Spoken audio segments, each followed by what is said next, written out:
Hey YouTube, welcome back to my channel. This is the real Nathan Daley, and I am your law enforcement translator, your 13-year law enforcement veteran, here to provide insight on a lot of current event issues, especially those involving law enforcement. You guys, listen, you see the thumbnail, you see the title, you know what time it is. I am interviewing Brandon Tatum. Listen, you guys, this interview is a great interview. I'm not gonna lie. We talked about a lot of information. We covered a lot of things. You guys, this interview was one for the ages. So let me give you, before we get into all that, let me just say this. First of all, welcome to the channel for those who are new. Shout out to my new subscribers. You guys, if you're not subscribed to the channel, you want to be part of this journey, please subscribe. Listen, also, if you want to be part of this journey and you see value in this content, please join the channel. I would love to have you as a member of this channel. I'm always looking for new investigators to carry on this journey. And you guys, listen, a little bit of admin work. Listen, every Wednesday at 8 p.m., you guys, Eastern Standard Time, we are live streaming on this channel. That is our dedicated time for live streaming. You guys know we talk about a lot of complex, unique, sensitive topics, you guys. Listen, we don't censor over here. I'm all about the First Amendment, you guys. Listen, we want to have healthy dialogue, healthy conversations. Nothing is off the table. Listen, anybody wants to come up and debate, discuss, and have a healthy dialogue, I'm always for it. You just know my rules. You got to cam up, right? So if you want to stand up, cam up. Put your words where your face is, you guys. Listen, every Wednesday, we are here 8 p.m. Eastern Standard Time. Would love to have you a part of the channel. Please, please, please be a part of the movement. What else, you guys? Listen, before we get into all of that, I am officially going to release this interview.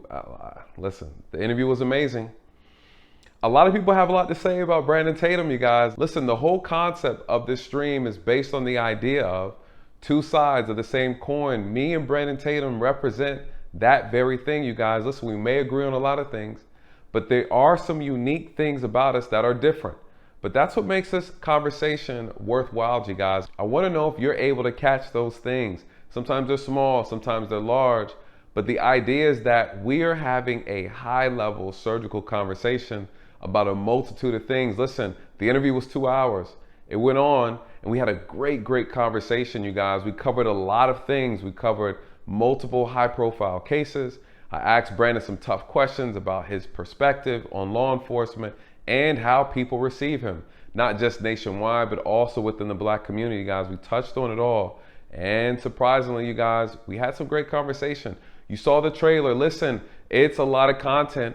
I'm going to release the first 2 videos. It's a 4-part series, 2 sides of the same coin. I'm releasing the first 2 videos on the channel, and then the entire video, you guys, will be released exclusively in the member section. So please sign up and become a member so you can get the member perks and the member benefits, you guys. A lot of great things in the content area for our members. So just be mindful of that. First 2 will be released to you, and then the other 2 in the entire stream will be released in the member section. Now, with that being said, you guys, get your questions ready. You're in for a treat. Great conversation. Can't say I didn't warn you. Listen, let me know your thoughts in the comment section. Stand by at the end of this. We will be showing a preview to part 2. I'm looking forward to your thoughts, you guys. And without further ado, let's get into this.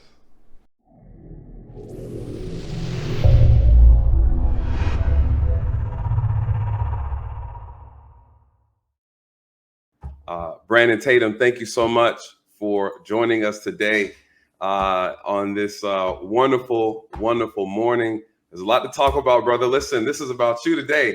So tell the people who you are, where they can find you, and your mission and what you do on your channel.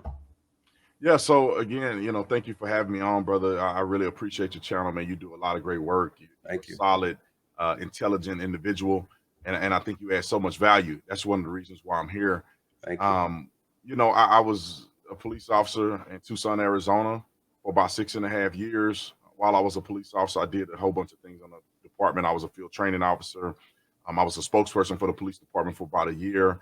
I was a general instructor. I taught at the academy. I also was on a tactical SWAT team. All right. And I did a whole bunch of other stuff. Right before I left, due to this political climate, And it wasn't anything bad on the police department. It was just that an opportunity presented itself, and I ended up taking it, and I never went back to policing. Right. But before that, I wanted to go all the way up to becoming a chief. I went back to get my master's degree because you have to have a master's degree to be the chief. And I love policing. Every minute of policing was a great experience. Some more exciting than others, but it was a great experience. Taught me a lot. I wouldn't be the man I am today if I had not become a police officer and taken that step. I think it's a very honorable profession. I think most people do what's right. And I think individuals like you and I want to see the profession continue to thrive, and we want to hold those accountable that should not be in the profession, so we can have, a good quality, likable, community-oriented profession that can go on and have a continued great legacy. And I have a YouTube channel, TheOfficerTatum on YouTube. I have a syndicated radio show. It's the Officer Tatum Show. So anything you want to find from me, you put in the Officer Tatum, and you will find anything you want to find. Facts. Listen, you guys, Tatum, Brandon's a heavy hitter in this space. He's a major voice in and out of YouTube. He has a strong political voice as well. I just want to say thank you so much for this opportunity. I'm completely honored to be able to have you here and have this discussion.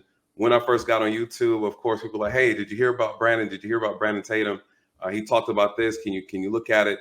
I've had an opportunity to see a lot of your videos, and a lot of people will be surprised. We're going to agree on a lot of things. We are prior law enforcement, but not only that, we're both brothers in Christ as well. I think that's a big thing as well. A lot of people don't understand that concept sometimes and what that means in the profession. And that all police officers are not created equal. We are individuals.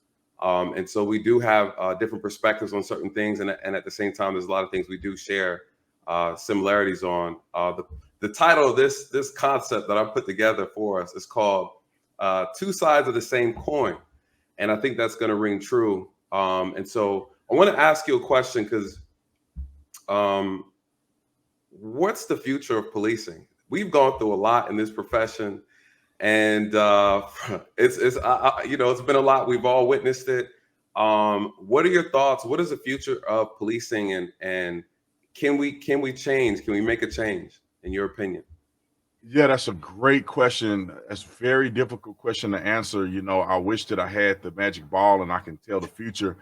But history repeats itself. Right. Things in life ebb and flows. You have your ups, you have your downs. The economy is the same way. Presidents are the same way. Life is the same way. Even in experiences in life, you have some downs and you have some ups. Inevitably, I think that policing in America is always going to be here, and I think policing in America will improve, and community relationships will improve at some point. Now, I do think that we are in a downturn, and a lot of it has to do with media. A lot of it has to do with misconception, misperception, social media, and just the hatred and misunderstanding of what law enforcement officers actually have to do. I mean, I would argue, and this happened to me before I became a cop, and then when I became a cop, I realized I had no idea what cops actually did. It's a perception of what you think they do, what they should do, what training they have, what training they don't have. And if we could build an educational platform where people understood police officers better, I think we will begin to see the trend of a upward trajectory. Because the citizenry needs law enforcement. Yes. And I don't care what anybody says. I don't care what kind of programs you try to put in place. You do need men and women that are willing to go out and run towards the issues when everybody else is running away, and speak to people where they at, meet people on a day-to-day basis in them having the worst day of their lives, and be able to hold criminals accountable, bring justice to victims to the best of their abilities. That is going to be a part of our constitutional republic forever. And I do think that we're in a downturn, but I do believe that at some point this is going to turn around. No, absolutely. I think it's funny you bring that up because that's what motivated me to do my channel. I call myself the law enforcement translator. When I was sitting down putting this YouTube thing together, I actually sat down and tried to figure out how do I want to present this, because I know it's a very sensitive topic. I've done this job. You've done this job. There's a lot of misunderstandings and a lot of we have a lot of divisive people in this profession. Outside of the profession, politically, we have activists that aren't genuine, that are finessing people. lying to people, abusing data and statistics. And I tell people all the time, you're trying to tell me about the data that I myself had to do so that you can read from the comfort of your own home. So as I come here and I try to explain to you and bring truth to a difficult situation, I get a lot of pushback sometimes. We've been conditioned to believe that this profession is wicked, that it's evil, and it's full of racist people. And granted, we got some bad people in it. No one will ever argue that. But you cannot dismiss the great people who are in it. I look at this as I gave myself an opportunity to say, listen, I want to come here and dispel a lot of myths that are pervasive in this profession, that go out through this country, that people repeat that's not true because of the media. And I look at myself as a mediator between the citizens and law enforcement. I feel like we are missing that. We're missing that on the national stage. No one comes up and cleans up the mess that the media leaves behind. And we need proper representation in this profession. And I want to put myself in a position to be able to speak on behalf of the citizens, and then translate those things to law enforcement, and then also translate things to law enforcement back to the citizens, especially in the Black community. Our community has a very unique problem with law enforcement that goes all the way back. It's very historical. And so I understand that, and I know it requires a scalpel, not necessarily a hammer, to address. But since we're on the topic of media, what would you say is the most divisive thing that media does, from your experience, even from a political aspect? Well, I think the media is, we have to understand the concept and how media is designed in the United States of America. The media isn't designed for you to get information anymore. The media is designed for you to click and watch so they can sell advertisement. So the best way for them to walk that, to live that out, is for them to be clickbaity and for them to show very short clips without context of police interactions that'll make people have a visceral experience. And those things are very exciting for people that consume the content, but it's damning to law enforcement. Yeah. You show a 20-second clip of a cop shooting a guy, and that's all you show. And people don't understand protocol. People don't understand the law. People don't understand the call text, what the officer heard on the radio, what they were responding to. All of these things need to be displayed in order for people to have a better, well-rounded perspective of incidents. And so when they don't do that, it hurt us tremendously. Yes. And another thing is that the media have the ability to go out and make predictions about things that police officers can't predict.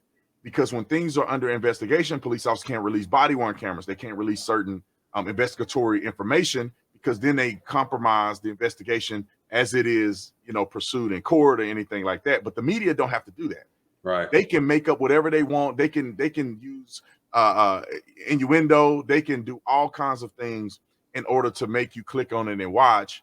And it is very, very difficult for law enforcement officers to then combat the narratives that they put out. That's true. Is there any way to fix that? Is there any reform, right? And we can dive into reform issues. Media is a propaganda arm, absolutely.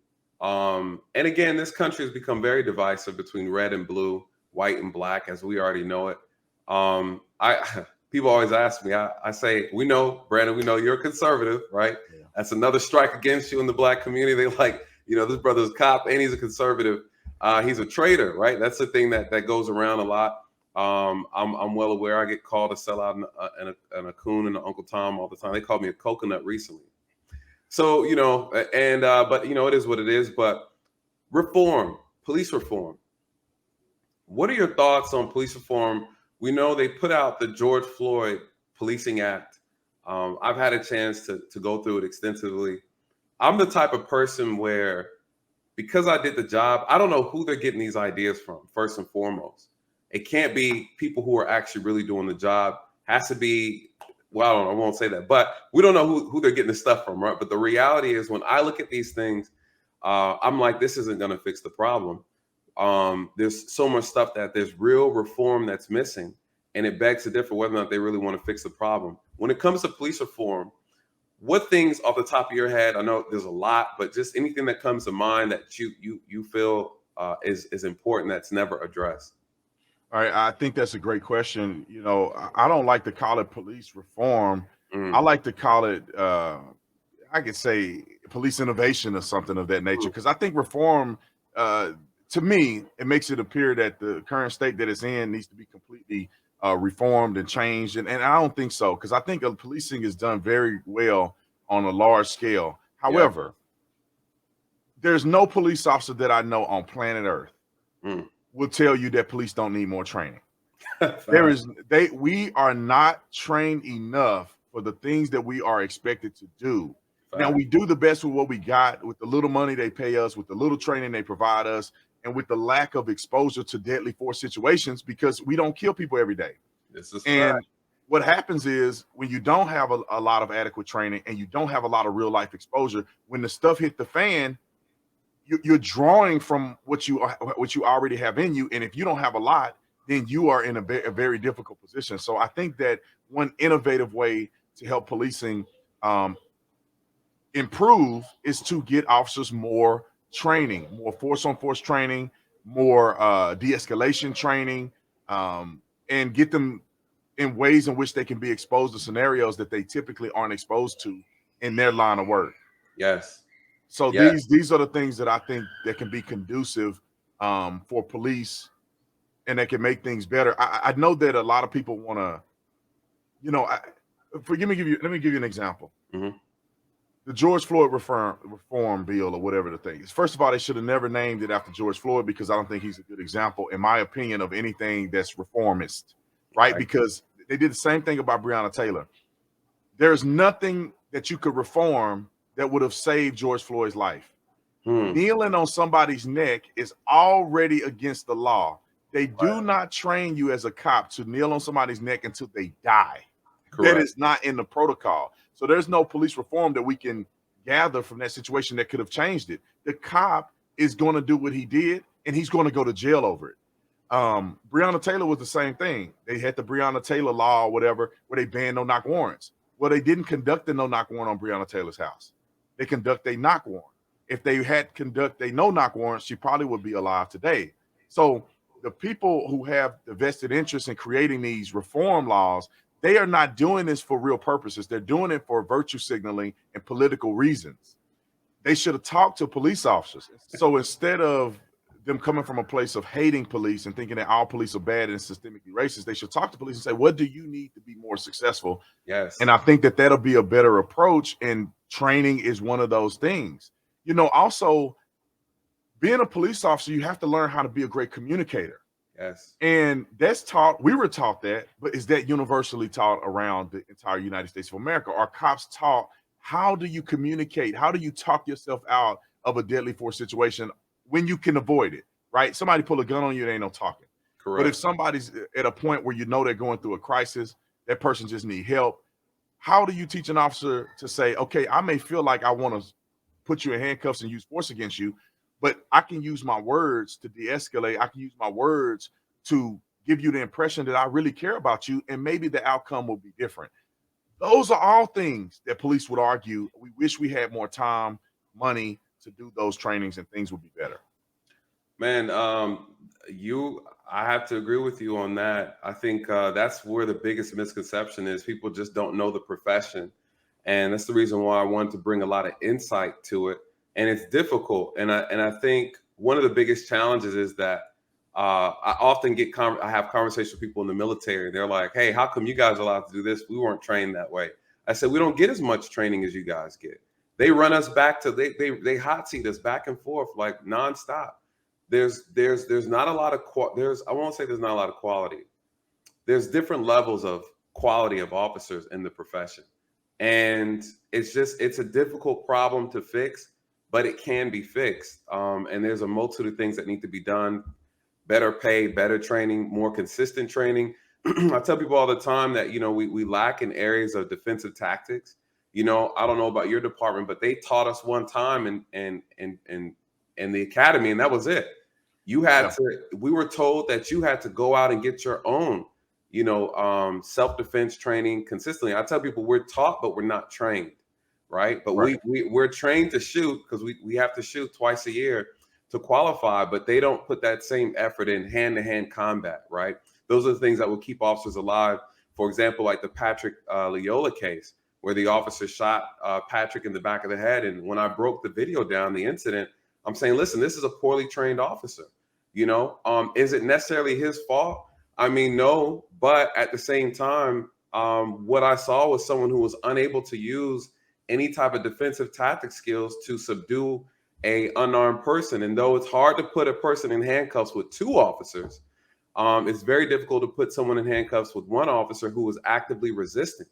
And but if you know some things, then it makes the job a little bit easier to subdue them and wait for backup. So people don't see that. They don't understand that aspect of it.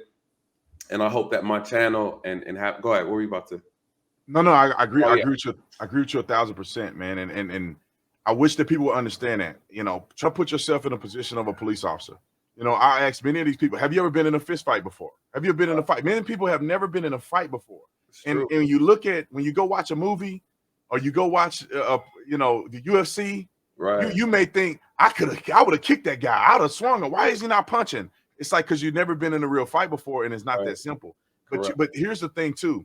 Proper training will save so many officers' lives and so many citizens' lives. Absolutely. I was properly trained in self-defense and tactics. I was a perfect 250 shooter with handgun. I was a perfect shooter with rifle. I was very confident in shooting. And so I would be less likely to shoot a person, as a threat, because I am not afraid of this person the way some guys who may not be trained are afraid. Like I had a woman pull a knife on me. I could have shot and killed her. She would have been dead as a doornail. Right. She pulled a knife on me, and I know, based on my shooting experience and my tactical experience, that I would have shot her and killed her before she made it to me. I would have hit headshots and it would have been over. Very confident in shooting. She was at enough distance where I could have eliminated her completely as a threat. However, I had enough time to diagnose in a split second that she wanted suicide by cop. She did not want to die. She came at me. I could see her shaking. I pulled my gun out on her, and with the confidence of my shooting ability, my athletic ability, my training, I knew that I had a little bit more time. Another officer would have completely panicked if they did not have the training, and they would have shot her, believing that they would have been inefficient in shooting her if she approached them with a knife. Yes. The same thing with fighting. I ended up being a decent fighter because I'm big. I'm 6'2". I was like 230, and I'm a former football player. I'm a college football athlete. Okay. And so when I would fight guys, I had a lot more wind. I was much stronger. I was better trained. And so me knowing that I could whoop you, right, it was less likely for me to fight you. Because I was a little more patient. Like, sir, you're like, I'm not afraid of you. I know that you're running your mouth, but if you step over this line, you're gonna get served. Exactly. The problem is that officers don't have that confidence. So when it start heating up, I gotta tase him. I gotta shoot him. I gotta pull my gun out. Oh my God, I'm gonna lose this fight. Like the Leola case or whatever his name was. I feel like that officer wasn't physically training because he was smoked at the very beginning. He was breathing hard. Yes. He was out. He was out. Yeah. And by the time he got on the guy's back, he was spent. Yep. And people don't understand that when you spent and now the guy's gotten your taser, in your mind, not what people see, in your mind, I can't fight anymore. Correct. If the other guy comes and attacks me from the back, if this guy somehow rolls over on me, I am going to die. Yep. And people don't understand that. But if the officer had adequate training, if the police department encouraged physical fitness training, I don't know about you guys, we had to qualify one time, physical fitness in academy. That's it. We didn't have to qualify anymore. Yep.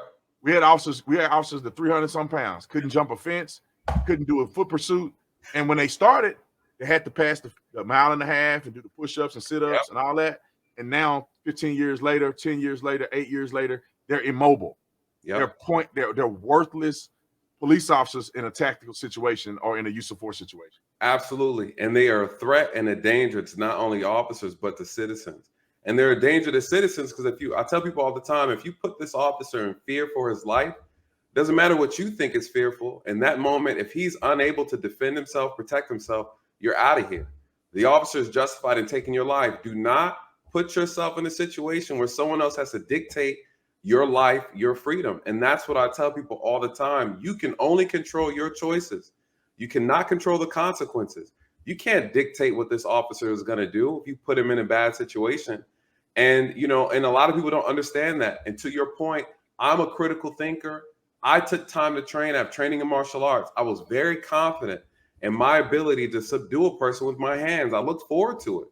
You know, I'm not as big as you. You know, I'm 5'10", barely with the shoes on, right? And so I'm 190. I'm 200 pounds now. Brother's been eating good. But back then it was, you know, I wasn't necessarily physically intimidated. And so people would try me, but my demeanor would always discourage them. I was always peacefully talking. But I always reminded people I will not hesitate to put these hands on you. We can either go to jail or you can go to the hospital. And then you go to the jail anyways. You Right. know, and so to your point, I say this, people think I'm making excuses. And I'm saying where you see racism, I see a stupid officer. Where you see racism, I see an untrained officer. You know, and so again, we get into this conversation where I'm trying to bring insight, and then people think I'm caping for the police. You Yeah, know, no, I'm caping for the truth. You you're know, never gonna like one thing I learned, and I think you know this already as well. Mhm. It's for the people who are listening. You're never gonna satisfy certain people. They hate the cops no matter what you say. They don't care. Like that's the, you know, people don't put this in perspective. There's a guy that in a cigar lounge with me, he's a cardiologist, right? Yeah. That's like me arguing with him about cardiology. I Right. ain't never done, I don't know nothing. I can Google about the heart, but I've never done open heart surgery. I've Right. never done none of that stuff. And that's like me watching him do open heart surgery and say, why did he use the sutures that way?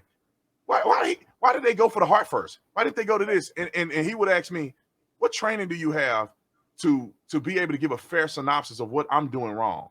And the same thing with policing. You say, listen, I was a cop.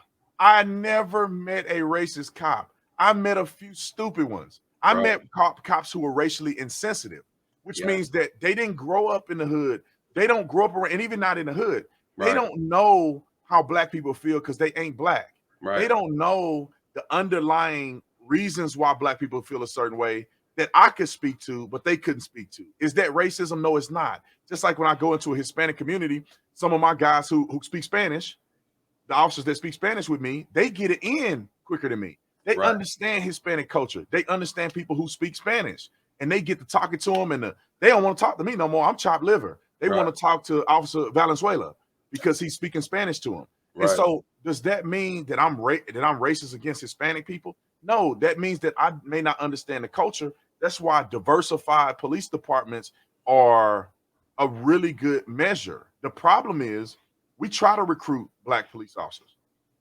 to no avail. Why? Because the media has brainwashed the profession or brainwashed people into believing that this is not an honorable profession. The community, we saw the video, and I'm sure you saw the video too. The little boys fighting the police officer and calling them the N-word and hitting them. And that stuff is learned from a very young age to hate the police. When in fact, if mama and daddy told them, hey, one day you grow up and you be the change you want to see, you go and be a police officer. And what should happen in the inner city that don't happen for whatever reason is they should be passing out applications to the police department. Yeah. All the men over 21 years old, you don't have a criminal record, you go and sign up and you take over the police department, right? You get, if you're 400 of y'all, let me see, the chief in Dallas, Chief Brown. Now he's now the commissioner or whatever they call it in Chicago. But Chief Brown, he during the BLM protest, he came out and said, I will put you in your community. I will put you in the community you grew up with. Right. Put the protest signs down, fill out an application, you make it through the department, and I'll let you patrol your own communities. I wish that we had a warrior mindset instead of a victim mindset when it comes to policing. Take over the police department, become police officers, become police sergeant, have a mindset like I did, that one day I will become the police chief and I'm gonna run this department the way I think is best. I'm going to change the way we train. I'm going to make sure that we have good communication skills. I'm going to make sure our police officers are mandated to pass a physical exam every single year. I'm going to fight to pay these police officers now, and police chiefs don't have that control, Maybe the sheriff does, but the municipal police don't have control over the budget. It's the city council. But I'm going to fight that you get paid more because we want better qualified people. I'm going to go out in the community to make sure we have community relationships. We're going to do community policing when we have staff to do it. All of those things are objectives that a man with the right mindset will say, this is the approach to make things better. You can't complain about law enforcement officers and get mad because the white guys are in the community not understanding the black issues when y'all not applying, when y'all not going for the position. And guys like you and I, we do it, and then our people come after us. And I'm telling you, I'm just doing my part, brother. Ain't you glad I'm here? Right. And aren't you glad that your son see a man that's a black man in uniform? Or don't that make you feel proud? So I'm here doing my part. Won't you put an application in? Those are the things that bother me when I feel like that the system doesn't correct itself. Correct. The people correct the system. Fact. If you want policing to change, become a police officer and be the change. Wow. What a way to end episode 1 of a 4-part series, you guys. Listen, you can't make this up. What a phenomenal way to close out the first episode, you guys. Listen, there's 2 sides of the same coin. I really meant that. But at the end of the day, you can't argue that closing statement. You guys, I say it all the time. You have to put yourself in a position of power if you want to bring about change. You can't influence things on the outside. Complaining doesn't work if you're not competing. Now listen, this is the big issue. I say it over here all the time, you guys. I did a video called Operation Chocolate. If you want to make a difference, you have to put yourself in position.